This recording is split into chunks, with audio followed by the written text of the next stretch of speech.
So good morning students. तो हम लोग सर बात कर रहे थे 67 बीपीएससी की, ठीक है। तो 67 बीपीएससी का जैसा आपको पता है नोटिफिकेशन आने वाला है, तो हम इसमें सारी एग्जाम की स्टेजेस के बारे में बात करेंगे आपसे कि इसमें क्या क्या अपनी स्टेजेस रहने वाली। सबसे पहले प्रीलिम्स को लेके, फिर मेंस में कैसा क्या रहता है, फिर आपको मेंस में जो ऑप्शनल है ऑप्शन आपको क्यों एंथ्रोपोलॉजी लेना चाहिए, ठीक है। बिकॉज सर ऑप्शनल जो है वो आपका बहुत ज्यादा फ्यूचर डिसाइड करता है। विद इन मेंस आपके मार्क्स 300 मार्क्स का एक पेपर सीधा सीधा ऑप्शनल का होने वाला है, ठीक है। फिर इंटरव्यू वगैरह अपन सबके बारे में सारी डिटेल में चर्चा करेंगे। तो सर जो डिस्कशन है ये आप मूवीशाला ऐप के प्लेटफॉर्म पे देख रहे हैं, ठीक है, जहां पे कि आप मेरा कोड यूज करके मेरे द्वारा पढ़ाए हुए एंथ्रोपोलॉजी के कोर्स को सब्सक्राइब कर सकते हैं। आगे अब आगे बात करते हैं, पहले उसके बाद में अपन कोर्स की बात करेंगे, ठीक। तो सबसे पहले तो सर नोटिफिकेशन वगैरह की बात, ठीक है। तो इसमें जो अभी तक जो न्यूज आ रही है कि इसमें सीट्स काफी अच्छी आ रही है, जैसे एसडीएम की 114 है, डिप्टी एसपी की 143 है, ठीक है। तो इसका जो नोटिफिकेशन है 6 to 9 अगस्त में आ जाएगा। सीट्स 945 प्लस होने वाली है। तो ये बता रहे हैं कि सर आपको विद इन टाइम और टाइम से पहले अभी प्रिपरेशन चालू कर देनी पड़ेगी, ठीक है। और आप इसमें भी ढील नहीं रख सकते। तो आइए देखते हैं कि कैसा क्या इसका पैटर्न वगैरह सारी चीजें रहती हैं, ठीक। तो सबसे इंपॉर्टेंट चीज आती है कि आपको प्रीलिम्स क्वालिफाई करना है, ठीक है। हर एक एग्जाम का सबसे पहले इंपॉर्टेंट फैक्टर तो आपका प्रीलिम्स ही है। जैसे प्रीलिम्स अब आप देखेंगे बीपीएस में सर 150 क्वेश्चन आती है, इसमें नेगेटिव मार्किंग सच नहीं रहती है, ठीक है। तो सर 150 क्वेश्चन और 100 क्वेश्चन आप समझ रहे हैं अंतर कहां पे आता है, ठीक है। जैसे कि मान लिए अगर आपका यूपीएससी है तो यूपीएससी आपके 100 क्वेश्चन देता है, ठीक है, और बीपीएससी यूपीपीसीएस ये दोनों आपको 150 देते हैं। तो इसमें अंतर कहां पे आता है ना सर, जब 100 क्वेश्चन आते हैं तब आप कुछ सब्जेक्ट्स को जस्टिफाई नहीं कर सकते, जस्टिफिकेशन नहीं दे सकते उनको। इन द सेंस कैसे, जैसे पॉलिटी से कई बार सिर्फ 10 क्वेश्चन आएंगे, हो सकता है हिस्ट्री से अगर 35 कर दे तो पॉलिटी से उनको कम पढ़ना पड़ेगा। लेकिन अगर 150 क्वेश्चन है तो समझ में बीपीएससी क्या कर सकता है, तो बीपीएससी हर एक सिलेबस को इक्वल वेटेज दे सकता है, वो हर एक सिलेबस को जस्टिफाइड अपने नंबर ऑफ क्वेश्चंस दे सकता है। इसलिए आप किसी भी सब्जेक्ट को एज सच हल्के में नहीं ले सकते, ठीक है। इसलिए इनकी प्रिपरेशन सर अलग अलग है। अब बात आती है कि सर कौन से ऐसे टॉपिक हैं जो कि हर बार ज्यादा आते हैं, ठीक। तो आप देखेंगे सर कि ऐसे 4 जो है हमारे सब्जेक्ट हैं, हिस्ट्री, साइंस, करंट अफेयर और मैथ, ठीक है। ये आपको पता है मैथ के सिंपल 10 क्वेश्चन आते हैं और सर ये क्वेश्चन बहुत ईजी होते हैं। थोड़ा भी अगर आपने सीसेट वगैरह की प्रिपरेशन करी है तो ये 10 क्वेश्चन आपके कहीं नहीं गए। सबसे पहले आपको इनको सिक्योर करना है। अगर आपने इनको सिक्योर कर लिया फिर उसके बाद बात आती है सर करंट अफेयर, ठीक है।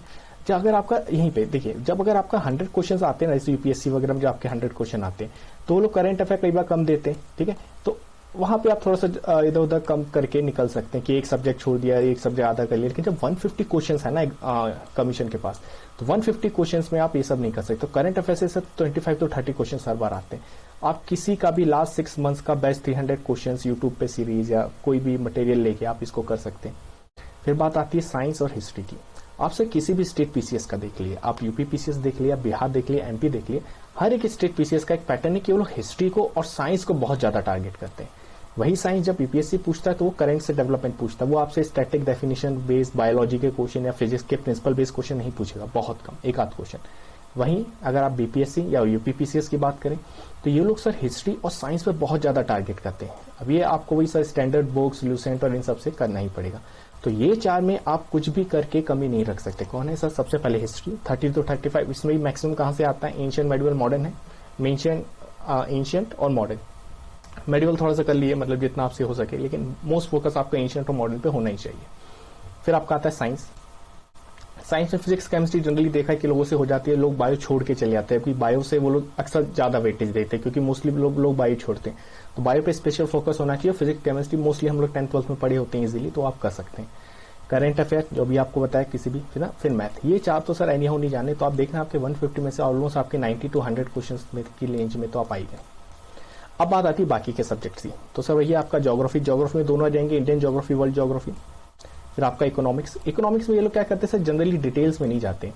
जैसे यूपीएससी जाता है कि भाई कैपिटल बजट में क्या होता है, रेवेन्यू बजट में क्या होता है, ये सारी चीजें ये लोग नहीं जाते। ये लोग जनरली जैसे इकोनॉमिक सर्वे वगैरह आया, उसमें ग्रोथ रेट कितना है, या प्लान्स वगैरह कौन से प्लान को क्या कहते थे, एकदम ऊपरी सतही नॉलेज होता है इकोनॉमिक्स में, तो इसमें ज्यादा इशू नहीं है। पॉलिटी में सर अच्छा खासा जाते हैं। पॉलिटिक में अक्सर दिक्कत कहां पे आते हैं कि हम लोग कंसेप्ट वाइज चले जाते हैं, लेकिन स्टेट पीसीएस की डिमांड क्या होती है, कंसेप्ट से ज्यादा वो लोग ऐसी जगह पे जाते हैं कि भाई क्वेश्चन गलत ना हो। आपने देखा होगा कमीशन में अक्सर क्वेश्चन आते हैं, इनके क्वेश्चन ही गलत हो जाते हैं। क्वेश्चन गलत ना, उसका तरीका क्या है कि स्टैटिक बेस्ड सवाल पूछे, कैसे कि आर्टिकल किस आर्टिकल में क्या था। तो यहाँ पे इसकी प्रिपरेशन थोड़ी सी अलग हो जाती है कि आपको अपार्ट फ्रॉम कंसेप्ट आपको थोड़ा स्टैटिक, जैसे कि आर्टिकल नंबर के हिसाब से भी बहुत कुछ याद करना पड़ेगा, ठीक, थोड़ा सा, इसलिए प्रिपरेशन अलग हो जाती है, ठीक है। फिर एनवायरमेंट है, तो एनवायरमेंट पे तो ये लोग इतना ज्यादा डीप में नहीं जाते। कंसेप्ट बेस्ड मोस्टली कि कौन सा इंस्टीट्यूट कहाँ है, कब कौन सा प्रोटोकॉल किस चीज के लिए था, ठीक है। तो इसके बाद ये 5 सब्जेक्ट आते हैं ना। फिर उसके बाद सर आता है बिहार स्पेसिफिक नॉलेज भी थोड़ा बहुत आता है, बहुत ज्यादा नहीं आता है, ये थोड़ी सी अच्छी बात है। जैसे एमपी वगैरह अगर आप देखेंगे वहां 30 to 35 क्वेश्चन एमपी स्पेसिफिक आ जाते हैं। बिहार में सच नहीं है, मोस्टली 5 से 10 क्वेश्चन आएंगे, लेकिन उनको भी आप एकदम छोड़ नहीं सकते। और उसमें ये लोग 2-3 जगह पे ज्यादा फोकस करते हैं। सबसे इंपॉर्टेंट फोकस इन लोगों का होता है सर हिस्ट्री पे, है ना। हिस्ट्री में भी इनका जैसे फ्रीडम मूवमेंट वगैरह अक्सर पूछते हैं कि 1857 का रिवॉल्ट कहाँ से चालू हुआ था, कौन कहाँ पे मेन लीडर था, ठीक है, कहाँ पे कोई अगर मेजर इवेंट हुआ तो मॉडर्न फ्रीडम स्ट्रगल से रिलेटेड पूछते हैं मोस्टली। इकोनॉमिक्स में ये लोग मोस्टली क्या पूछेंगे कि जैसे बिहार का बजट स्पेसिफिक अलोकेशन या फिर बिहार का इकोनॉमिक्स ओवर में जो ग्रोथ रेट वगैरह प्रेडिक्टेड था वो सारी चीज पूछेंगे, ठीक। उसके बाद फिर आता है आपका सर ज्योग्राफी। तो ज्योग्राफी में ये लोग मोस्टली रिवर्स और लोकेशन, नेशनल पार्क वगैरह ये सारी चीजें से रिलेटेड थोड़ा सा पूछते हैं, ठीक। तो बिहार स्पेसिफिक में मोस्टली इन 3 चीजों का इनका टारगेट रहता है। तो ये आपको सब पूरा बताया कि प्रीलिम्स की आपकी क्या स्ट्रेटेजी होनी चाहिए। अगर आपने सर इन 4 पे भी कमांड कर ली, 4 subject history, science, current, math, तो बहुत हद तक आप इन रहेंगे, ठीक। और उसके बाद एडिशनल शुरू से लेकर आखिर तक ऐसा बुक उठा के नहीं पढ़ना है, आपको टारगेट बेस्ड अप्रोच लगानी, ये सारी चीजें थोड़ा सा एक्सपीरियंस आपको बता रहा हूं। तो अगर आप इस चीज को फॉलो करेंगे तो आपको अच्छा खासा फायदा होगा, ठीक। अब चलिए सर आगे बढ़ते हैं। तो सर ये जो पूरा डिस्कशन आप देख रहे हैं ये आप सब मोविशाला ऐप के प्लेटफॉर्म पे देख रहे हैं, ठीक है। तो सर मोविशाला ऐप पे अगर आप मेरा एक कोड यूज करते हैं SRA 8161 तो मेरे द्वारा पढ़ाए हुए सारे कोर्सेज, एंथ्रोपोलॉजी के पूरे सिलेबस वगैरह सारी चीज डिटेल में डिस्कशन है। तो इस वीडियो में तो सर अभी आपको सारा बीपीएससी का पैटर्न और प्रीलिम्स इससे रिलेटेड है। फिर आपको बताएंगे सर प्रीलिम्स भी बस एक स्टेज है, फाइनल एग्जाम नहीं है, हमें टोटल एग्जाम क्लियर करना है। टोटल मतलब प्रीलिम्स, मेंस एंड इंटरव्यू। अब तीनों को आपको कंबाइंड लेके चलना है। ऐसा नहीं अभी आया तो सिर्फ प्रीलिम्स फिर आया तो मेंस में, सब वो पॉसिबल नहीं है सर। रीजन बिंग अभी सिचुएशन बहुत अलग है। कैसे अलग है आपको नहीं पता, कब कोविड के 3rd वेव आए ना आए, 4th वेव आए, एग्जाम प्रीपोन होगा, पोस्टपोन होगा, नहीं पता। अब स्पेसिफिक टाइम लिमिट नहीं है कि अब 3 महीने बाद ही मेंस होगा, हो सकता है जल्दी हो जाए। चाहे बीपीएससी ने एक एग्जाम प्रीपोन भी किया था, ठीक है। तो इसलिए अब ये आपको प्रीलिम्स के साथ ही मेंस का लेके चलना पड़ेगा। तो आप आराम से एक कोर्स सब्सक्राइब कर लिए, डेली एक ऑप्शनल का एक वीडियो देखिए और आपका सारी चीजें बहुत आसानी से कवर होती रहेंगी। और मेंस के प्रिपरेशन करने से क्या आता है ना, थोड़ी सी सीरियसनेस भी आती है कि हाँ भाई मतलब प्रीलिम्स मतलब कि हाँ बस प्रिपरेशन करें, सबका प्रीलिम्स देना है। लेकिन मेंस स्पेसिफिक प्रिपरेशन मतलब कि आप सारी चीजें मतलब हम शुरू से लेकर आखिरी तक का सोच के चल रहे हैं, तो मतलब कंप्लीट पैकेज पूरा लेके चलते, तो इससे प्रेशर आता है, उससे डिसिप्लिन आता है कि हमें सब कुछ करना है, ठीक है। तो आइए अब आगे बढ़ते हैं। फिर आपका आता है सर प्रीलिम्स जब आप क्वालिफाई कर लेंगे फिर आपका आएगा मेंस, ठीक है। तो मेंस आपका बेसिकली 900 मार्क्स का होता है। सबसे पहले एक हिंदी का पेपर होता है 100 मार्क्स, जैसे क्वालिफाइंग होता है, इसमें आपको 100 में से बस 30 लाने होते हैं, कोई स्पेशल प्रिपरेशन की जरूरत नहीं। फिर से आपके 3 पेपर होते हैं, GS1, GS2 और एक ऑप्शनल, ठीक है। तीनों आपके साथ 300 मार्क्स के होते हैं, यही मार्क्स काउंट होते हैं, इन्हीं के बेसिस पे रैंक आती है। फिर जब आप मेंस क्वालिफाई कर लोगे तब आपका आता है इंटरव्यू। अब सर बात आती है कि इंटरव्यू में लोग बोलते हैं इंटरव्यू की preparation role, actually sir interview में जो सक्सेस है वो सब कुछ मेंस पे डिपेंड करती है कि आपने मेंस में कैसा परफॉर्म किया है।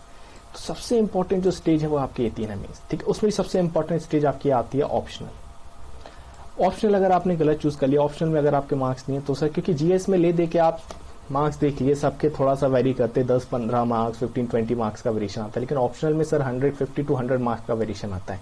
ये मेक एंड ब्रेक वाला जो सारा गेम है सब कुछ ऑप्शनल का है, ठीक है। तो फिर अभी यहाँ पे आता है कि सर वाई एंथ्रोपोलॉजी। तो सर अगर आप बीपीएससी में देखेंगे ना तो एंथ्रोपोलॉजी में वेटेज अच्छा खासा दिया है, मतलब मार्क्स का डिस्ट्रीब्यूशन हर बार अच्छा खासा रहा है। 64th का भी जो रिजल्ट आया इसमें आप कैंडिडेट से पूछिए तो उसमें मार्क्स वगैरह अच्छे दिए। तो अभी आते हैं कि सर ऑप्शनल की चॉइस गलत नहीं होनी चाहिए, why anthropology is the best option. तो आपको बस एक बहुत शॉर्ट में अभी बस बता देता हूँ, उसके बाद वाला जो वीडियो रहेगा आपका सिर्फ एंथ्रोपोलॉजी स्पेसिफिक, मैं आपको स्पेसिफिक बताऊंगा वाई एंथ्रोपोलॉजी। तो सर बीपीएससी ने क्या किया ना, एंथ्रोपोलॉजी एक अकेला ऑप्शनल है जहां पे कि बीपीएससी सेक्शनल चॉइस देता है, ठीक है। सेक्शनल चॉइस ऐसी देता है कि इसने पूरे सिलेबस को ना 4 सेक्शंस में डिवाइड कर दिया, सेक्शन 1, सेक्शन 2 और 3, 2 और 2B और फिर सेक्शन 3, जिसमें से सेक्शन 1 कंपलसरी है, सेक्शन 3 कंपलसरी करना, ठीक है। ये दोनों करने आपको कंपलसरी, सेक्शन 1 और सेक्शन 3। और सर सेक्शन 2 और 2B में वो चॉइस दे देता है कि आपको या तो ये वाला 2A करना है या फिर आपको 2B करना है। तो अगर आप पूरा का पूरा एक सेक्शन भी सिलेबस से छोड़ के जाए ना तो इस हिसाब से आपका सिलेबस छोटा हो जाता है। सिलेबस छोटा नहीं, सिलेबस बड़ा है, लेकिन because of this choice, because of the sectional choice काफी छोटा हो जाता है। इसमें मार्क्स भी अच्छे मिलते हैं, प्लस में डायग्राम, एग्जाम्पल, सबका स्कोप इतना ज्यादा है कि आप 50 मार्क्स के क्वेश्चन में आप 40 मार्क्स ला सकते हैं अगर अच्छे से पूरा सारी चीज लिखे तो, ठीक है। तो सर ये था अभी तक का ये जो डिस्कशन है, ये आप मोविशाला ऐप के प्लेटफॉर्म पे देख रहे हैं, ठीक है। इस कोड को यूज करके जरूर कोर्स को सब्सक्राइब करिएगा। बाकी अभी अपन नेक्स्ट वीडियो में एंथ्रोपोलॉजी स्पेसिफिक बात करेंगे। Okay then, thank you.